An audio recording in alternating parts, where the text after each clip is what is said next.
Hey guys, this is Gail Williams. I am an herbalist and a level 2 aromatherapist, and I am wanted to jump on here and just give you a little information on elderberry. There is several different species of elder and an elderberry, and I just wanted to let you know that the Sambucus rosamosa has the bright red berries. Those are the no-no because they will upset your stomach. They won't kill you, but they do upset your stomach. You'll wish you hadn't ate them.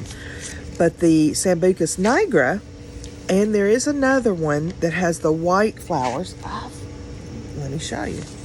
This is the yellow white flowers. You can use those for medicinal purpose. These are the Sambucus nigra, if you can see that. And those are very useful to make syrups with, and they're fantastic for your immune system. They're antiviral. They're great for fever, respiratory illnesses. And just when you're harvesting them, you can use in order. Flowers are the mildest. Berries are for anybody. They're just kind of in the middle, but the leaves are actually for adults only. They're very strong, and those are great. It's all three are great to have on hand. Don't use the root and the bark because that's a no-no. You should not be using that. There is one little side note. The cyanide levels are so low, they're really not an issue. So a lot of people will say, oh, well, it's got cyanide in it, and that freaks everybody out. A lot of these plants that have the seeds, that have the cyanide in it, they're so low, you would not possibly eat that many to affect you. And you may get a bellyache. You may eat enough to get a bellyache, but I'm not so sure that you would take enough to do any harm to you. But do your research. I'm not a doctor. You do your research on your own.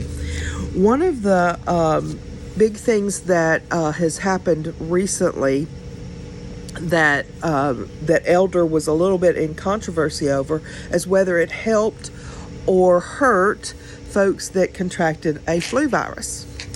And I just want to set the record straight on that and what elder actually does, so you can understand when to take it and when not to take it. It inhibits the respiratory attachment, so it keeps the virus from attaching to the respiratory system, and it keeps it from replicating on the front end. So that's a good thing, right? On the front end, you're taking elder. It's great for the immune system. It's going to keep any viruses that come along. You may get a little bit, but it's going to keep it from attaching and wreaking havoc. But as we know, we've heard of cytokine storms. Well, what is so important about the elder is it stimulates the cytokines. So, which is great for the immune system. It's going to keep the body from getting that stuff, the nasty stuff. But what happens once the virus has attached and you are past a certain point, you'll know it because will start to get congested.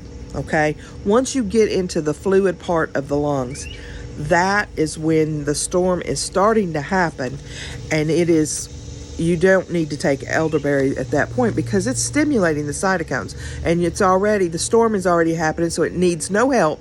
So with the boosting the cytokines, so definitely get off of it at that point.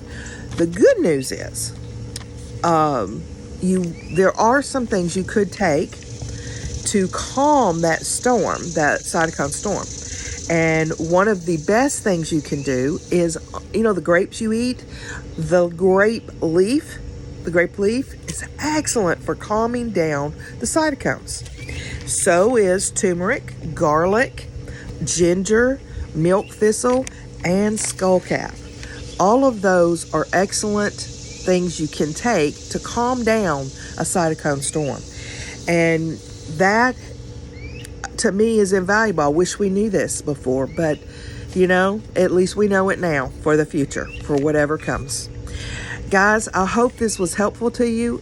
Enjoy your day. It's a beautiful day here.